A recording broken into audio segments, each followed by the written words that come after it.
Hello. This podcast is about you. It's about understanding how people like you and I make decisions. There are no experts on this podcast. There are no this is what you must do directives on this podcast. If you are listening to this, you can be on the podcast. The hope is that by listening to your story, copying your successes, avoiding your mistakes, someone out there can make a much better decision. And today I'm talking to my friend Mike. Mike, how are you? Good. How you been? I'm doing good.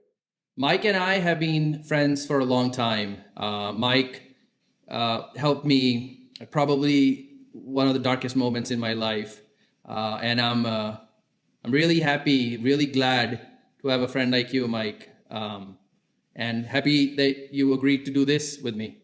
Sure. Always to help a friend. Yeah, thanks. Let's start with talking a little bit about yourself, Mike. Take it over. Talk a little bit about your life, who you are as a person. Sure. Hello, everybody.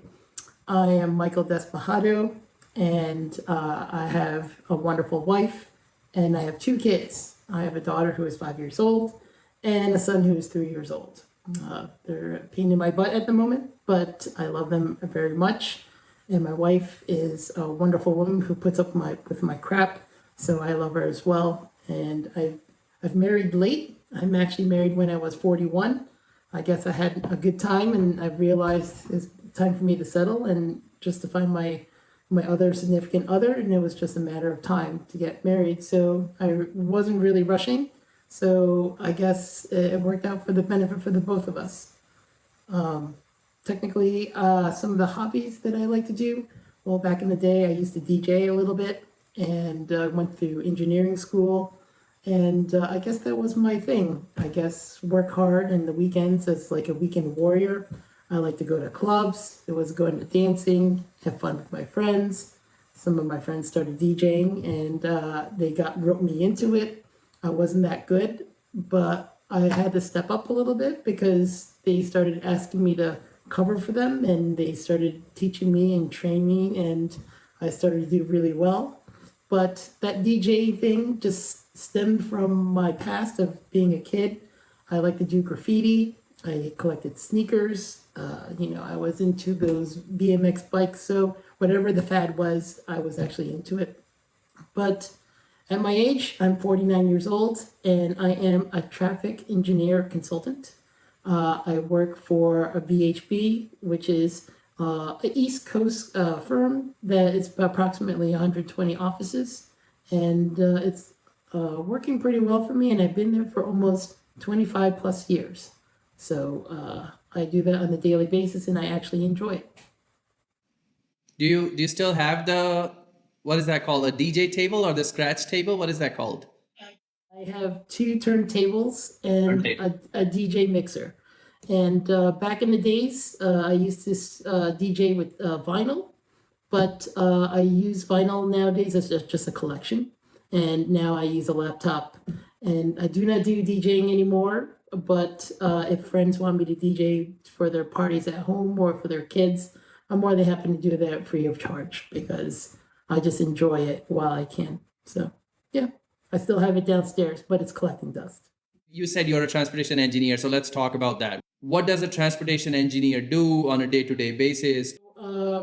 Let's say we're building a Target or a Kmart down the street, and we're in a rural area. And the first thing is, well, if you're going to build a large shopping complex with a Target or big box retail, it will generate some traffic coming into your neighborhood. So we have to, before building this large retail, obviously we have to do a traffic study. And within this traffic study, we call it environmental impact studies. So basically it says, okay, we'll build this Target here. How much traffic will that generate from all parts of the area? How much will it affect all the neighborhoods? Will it cause congestion on the highway or the ramp or even the local streets? So basically we do a traffic count, we run a couple models, and we predict what will the traffic what will the traffic from the big box retail have an effect in the neighborhood? So basically is if there is an impact in this neighborhood, we as traffic engineers try to come up with a mitigation measure. Basically is how can we improve these roadways or the traffic signal timing or egress or ingress of the area to make the traffic flow much better. Basically, the client is paying for us to do these type of studies and to present it to your local community to get that approved. I had the experience from doing these all types of environmental impact studies, but as my life career went through, I found a niche that I actually enjoy, which is actually programming the signal timing in these signal controllers. So I use interesting like models like Synchro, a little bit of Vism, but I use more big data analytics. So what that means is I have remote access to these traffic signal controllers on the roadway. And if incidents come up or better coordination or progression, and what I mean by that is when the light turns green at one signal, will I get that green light down the pipeline through a whole corridor of other signals to get through where I need to do, instead of the stop and go and stop and go. And that causes a lot of frustration for a lot of drivers. So my job is to make sure that that progression is secured for those motorists, but also cater to the people who are feeding into this corridor too, like we call the side streets. Doing signal timing changes real time or assessing them, I feel like I'm providing more immediate need to the society or to the motorist. So it's instant gratification. When I do these environmental impact studies a while back, it looks like we had to do some studies, we had to go through a process. So your project, if it gets approved, may not be breaking ground 5 or 10 years down the line. So most of the projects that I worked on, they're probably built or starting to build, or maybe they were denied. So some of the efforts there that you work hard on, sometimes they go through and some of them don't. So I guess now, as I work in the signal timing area of traffic signals, I find a little bit more gratitude to see that, things I could do and change immediately is more gratifying for me. Sounds like something a city engineer would do. Are you working with the city on this project? No, I work for a semi-private organization in which that is the Port Authority. So basically, they get their funds from tunnels and bridges, aviation. So basically, your ticket prices, a little bit of that money goes into that, or luggage as well. So, or even when you park at the airport. So that kind of money feeds into there, but it does get some federal subsidy there to make their project. So Port Authority handles tunnels and bridges. They handle aviation like JFK, LaGuardia, and Newark Airport. They also take care of all the bridge and tunnels that cross the Hudson River. So if I didn't tell you before, I live in the New York City vicinity, but I live in the suburbs. But Port Authority is a conglomerate of more New York and New Jersey entities or agencies. So they work together with their facilities at these areas. But not only that is the tunnel and bridges and aviation, and it's also the ports. So all the cargo that comes into the New Jersey area and distributes to all the goods along on the East Coast, Port Authority has some stake in that, in making sure that cargo ships that travel overseas make sure that the trucks come in and deliver all the goods to the big box retails or to whatever stores they need to be. So as well as your FedEx and Amazon, so it's on there, and cars as well. And in terms of software, I think I heard you say that you use obviously big data. A lot of data comes in with probably a lot of sensors that are out there, and then some custom softwares that are built specifically for doing transportation planning and engineering. Yes. Is there something that you would like to tell a college graduate who's looking into getting into this field? What should they focus on? What should they know? Is there something specific course-wise that they should focus on while they're in college? Do you have some advice for people who are trying to get into this field? One thing that I recommend for people is to get more public speaking skills and build more of personal relationship skills, actually. I finally realized in my late age, maybe for the past 10 years, it is really important to develop this communication skills and writing skills, to be honest with you, because in the way you present yourself to other people, it builds trust, and you think you're honest. So the one thing that I really recommend is make sure you bone up on your communication and personal skills with other folks because I think it's very important. And always put yourself out there, to be honest with you. I just realized I was good at number crunching and I was just more of like a soldier taking orders. But as I progressed through my life, I think I slowly realized that I had a skill, an interpersonal skill with other folks to help me build where I am, which I'm very happy to say is like, I'm glad to go to work the next day. Let's talk a little bit about how did you get into the transportation engineering field? Was there a person? Was there someone you already knew who was working in the field? Was there something a mentor or a counselor told you that this would be a good fit for you? How did you get into this field? Well, to be quite honest with you, when I went to college, the transportation department was not even, there was a class in traffic and highway design, and that was the only class. And to be quite honest with you, I just went through it. I didn't really care for so much for it. So when I graduated from college, I started to work for a government agency, which is the Federal Transit Administration.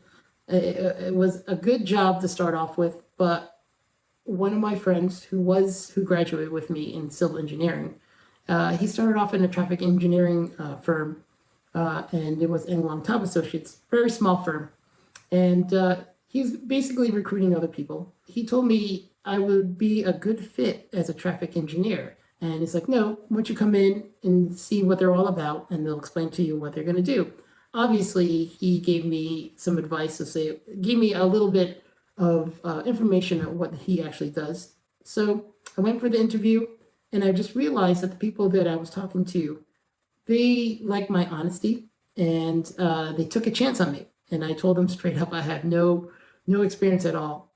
They took me under their wing. Not only they paid a little bit more, and they provided overtime because it is a consulting firm. So they have deadlines, and we have to meet those deadlines very quick. I saw the paycheck coming in. When I just started the company, I was out there counting traffic, let's say that, and doing measurements on the roadway. So I've been doing that for quite a few years, but slowly I've been developing writing skills and bone up on my synchro analysis or modeling analysis as I went along. So it paid off. And I guess it's a process that everyone has to start off with. Mike, in an alternate universe where you decide to not become a transportation engineer at some point in the 90s when you made that choice, if you go back then and you decide to not become a transportation engineer, what are you doing? What is your other passion that you didn't pursue, and why didn't you pursue it? The one thing that I really enjoy is the stock market, also being in finance, to be quite honest with you. So I'm one of those people who checks my app every day, my bank account, even though it doesn't move, I still check in every day and look at it, as well as my 401k.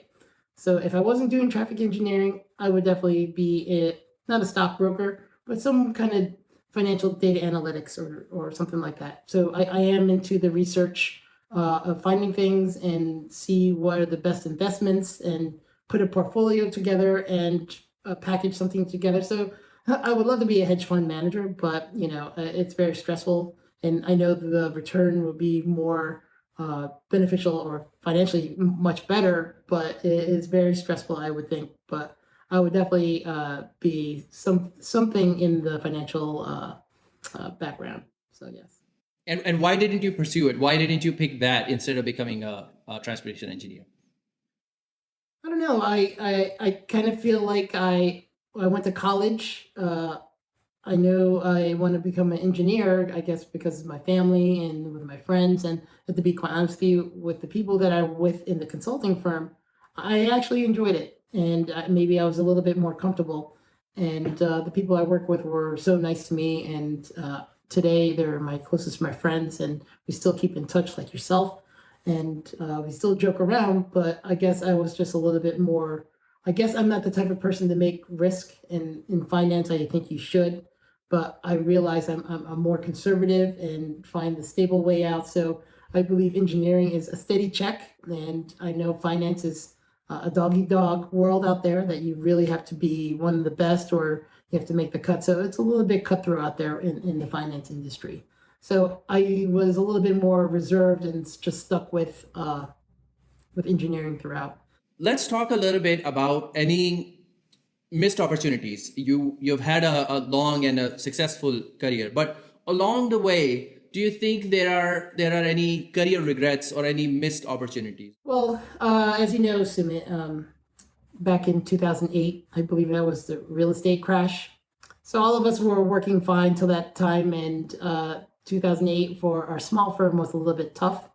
They had to lay off almost like a quarter to a half of the workforce, and it was a little bit sad because some of my best friends decided to look for other opportunities, or they had to get laid off.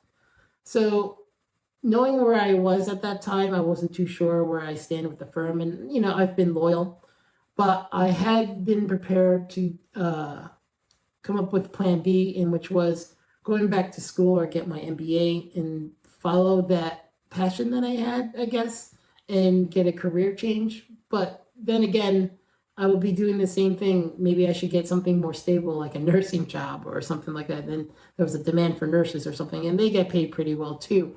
But at that time, I was quite surprised that I made the cut and they kept me on. And since it was a more, not guaranteed thing, but felt like it's steady and secured, I felt more reassuring that I would just stick this through during this time of recession and then reassess it. But obviously, I have not changed my profession ever since. And I just went with my gut just to be conservative. I needed to pay money, get money to pay for my rent and eat, and typical lifestyle as a single person. In terms of missed opportunities, is there anything that you know now that if you knew that back then, you would probably make a different choice? Yeah, as I mentioned before, about 10 years ago, I finally realized that I'm more of a people person, and a people person would have been beneficial in a financial world. So if I had known that I had that type of skills back then in 2008, and someone told me, you're a trustworthy person, and you could probably be someone who sells different type of financial packages or profiles, I probably would have been successful if someone told me at that time. And I know it would have been a little bit of chance, but that little encouragement or little information that I may have changed my career. As if, like, when I went to Federal Transit Administration and went to this traffic engineering firm, they took a chance on me. I would think I would have got that same chance at that time, providing if I knew I had that interpersonal skills or relationship with people or making them feel comfortable. I think it would have been the same situation, that a career change would have happened at that time. Let's talk about New York City. You and I have spent a lot of time in New York City, but you have been there for 20 plus years now, I would say. Tell someone who doesn't know anything about New York City what a great city it is, probably the greatest. Yeah, you could say you're one of the greatest, but as I traveled around other cities around the world, I think they're great cities too. I guess it's just the type of environment. But as you say, New York City is a melting pot, and it is very true. I came from the neighboring state of Connecticut, so I lived in the suburbs. But everyone goes to the city for money, and as I said before, I love money, and I try to work hard for it. But the city is a lot of fun. You have to have a decent job to have that great apartment to live in the city, enjoy the food, go out, and it's the same cycle. You may have no money in the bank, but your well-being and the lifestyle here is wonderful.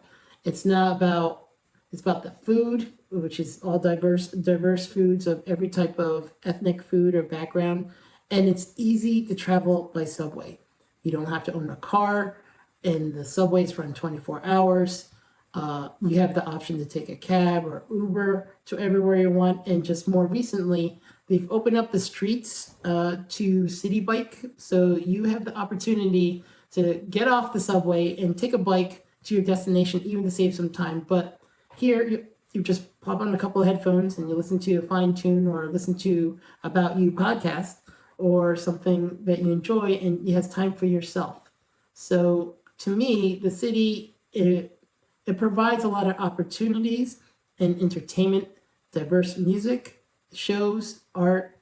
I mean, everything's here at your fingertips. And do you have to pay for a lot of these things?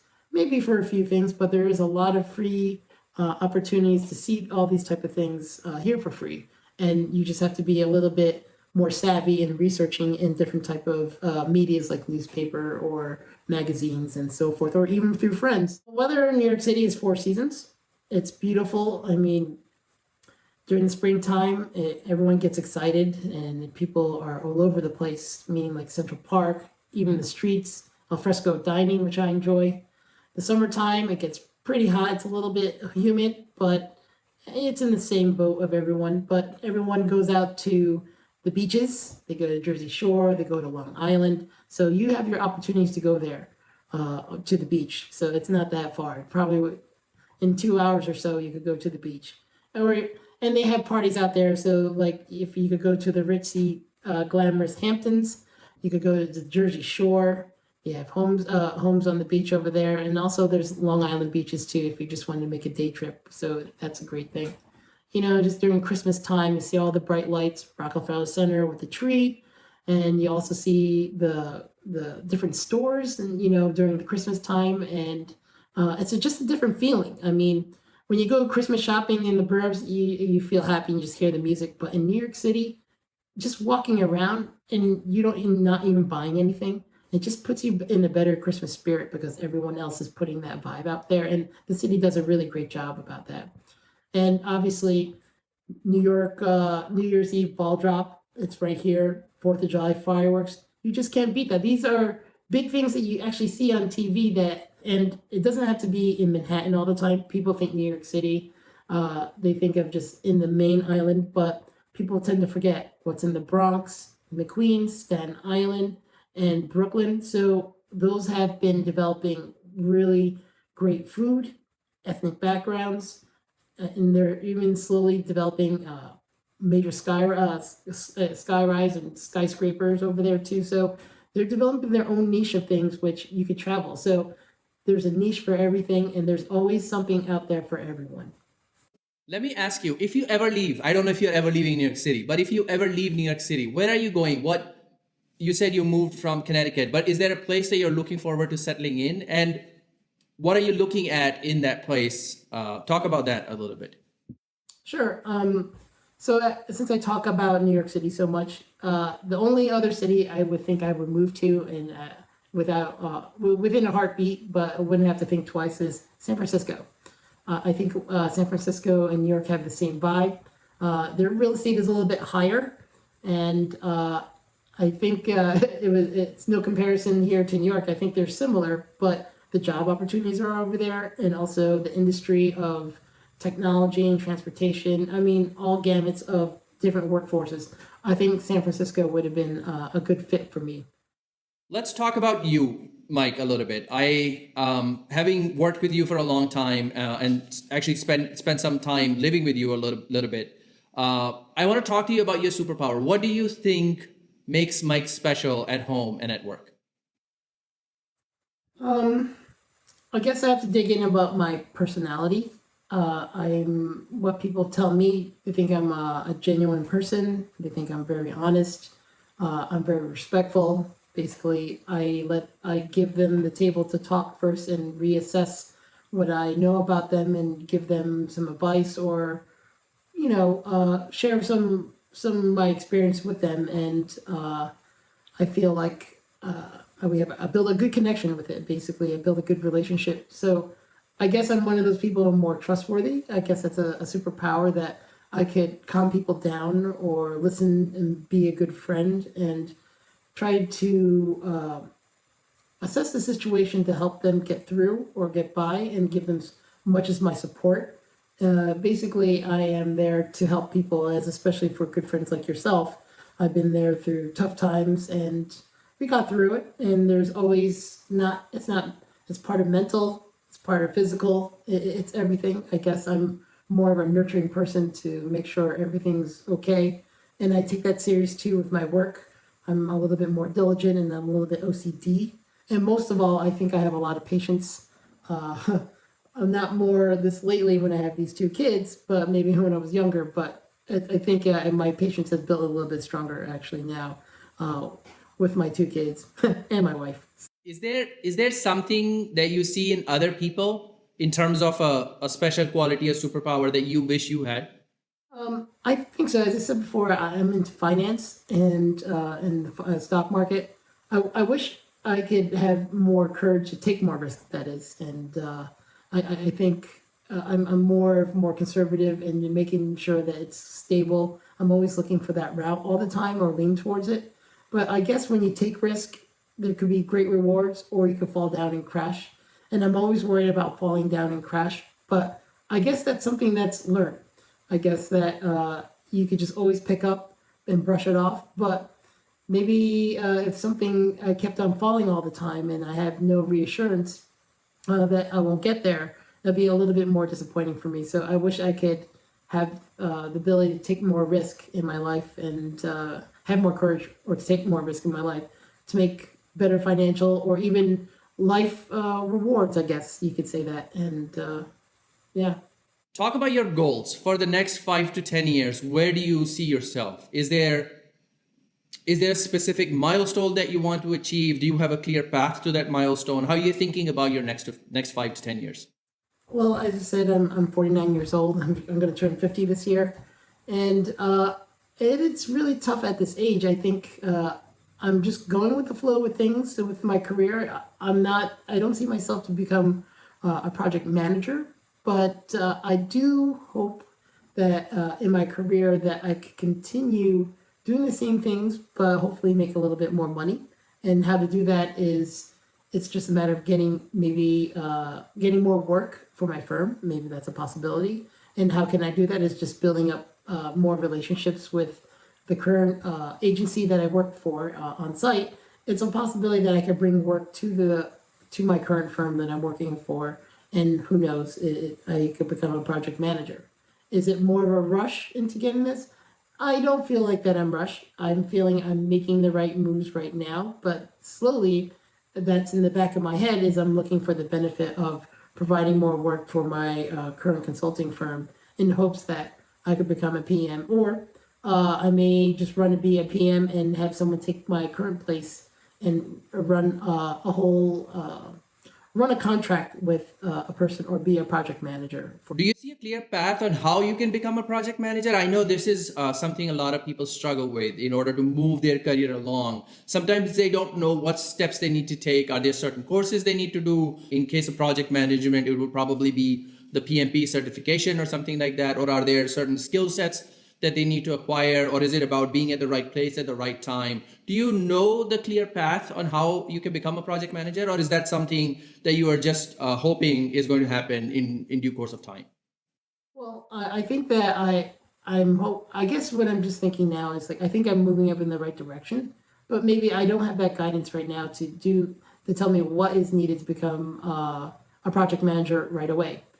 Maybe if I had some guidance, maybe I would become a project manager in 2 or 3 years, and I'll probably make a little bit more money. But I guess I'm just at this age is where I'm just going for what I know what's best at me right now, and I just hope for the recognition from my firm that hey, Michael is bringing some work for us. Like I think we should promote him. It's just a matter of pulling your own hard work to make sure that happens. And to me, it's just I don't know. I guess I would think I would need a little bit more guidance, and maybe it is extra classes, or maybe get some licensure or a specialty. Maybe I'm looking in the wrong direction, and maybe there's a specialty on something else. But it'd be kind of nice to know that there is probably something that could fit my personality and my strong suits and the career path that I am. So I wish I had that opportunity or someone telling me personally. Mike, I want to talk to you a little bit about your decision making process. We have talked at length about what you really wanted to do, what you're doing, how your career has progressed. When you're trying to compare two possibilities, whether it's career choices or whether it's financial decisions, how do you decide which path to pursue? How much information do you try to collect? What are the sources of that information that you use? I'm sure your wife plays an important part in that. But talk about your decision-making process a little bit. Focus on big decisions, obviously, not the small ones, but the big ones. Well, yeah, you're right. I definitely have to resort to my wife to concur, and it always boils down to finances, obviously, or other big decisions when we do that. It's family matters. But I guess what I resort to is I talk to my other friends who are in that current condition or position. So basically, if I had to do a career change or something like that, I would find someone who was an engineer who transferred to a specific financial background that I was looking also. It'd be kind of nice to know to talk with them, but currently I don't have any type of resources of that at the current moment to make those kind of decisions. I would also talk and just look online as well, and that could be hours. And sometimes could be promising, maybe it is, or sometimes it's a little bit discouraging because it makes your head think even more so, and you're not too sure whether or not if you're making the right decision. Obviously, the motive here is to better yourself, not in career wise and financially, and be a little bit more comfortable and provide for your family even more. But we don't know. I mean, I wish there was something that I could have, or someone who could actually guide me through, or maybe a service. It's like getting a guidance counselor at this late time of the age, and it would have been nice to tell me how it will pan out. I wish there was some type of guidance or maybe kind of service that helped me make the right decisions before I jumped into that decision. And obviously, I would bring my wife in as well to see what can she financially support me if I had to go through this type of transition too. So, yes, that's the thought process if I had to do something drastic. Mike, I've taken a lot of your time. I promise this is the last question I have for you. I want you to look at your circle, people you know, people you're close with, and recommend someone that I can talk to next. This person would probably be someone for whom you have a specific question. There's something that you want to know, and you think this line of questioning that I'm presenting here might help them and help you understand that person a little bit better. Is there someone in your circle that you think I can talk to? I'm just thinking off the bat, and there's plenty of people that I would love to find out who they are and what drives them to make their decisions. But just more recently with my daughter's daycare, I've met a new friend, I could say, which is among our other friends that we're very familiar. But this particular person, his name is Jason Lopez, and he and I don't see eye to eye in a lot of things. Like as I said before, I'm into finance and so forth. It's totally not him. He is more of a social worker.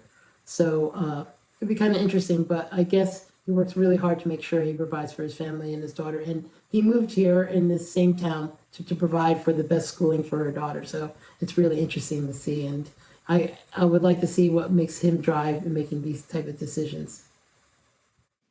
Okay, I guess we'll see if you get to talk to Jason. Mike, thank you so much for doing this. Thank you for your time. And I will obviously be in touch, but thank you once again. It's my pleasure, Sumit. Anytime.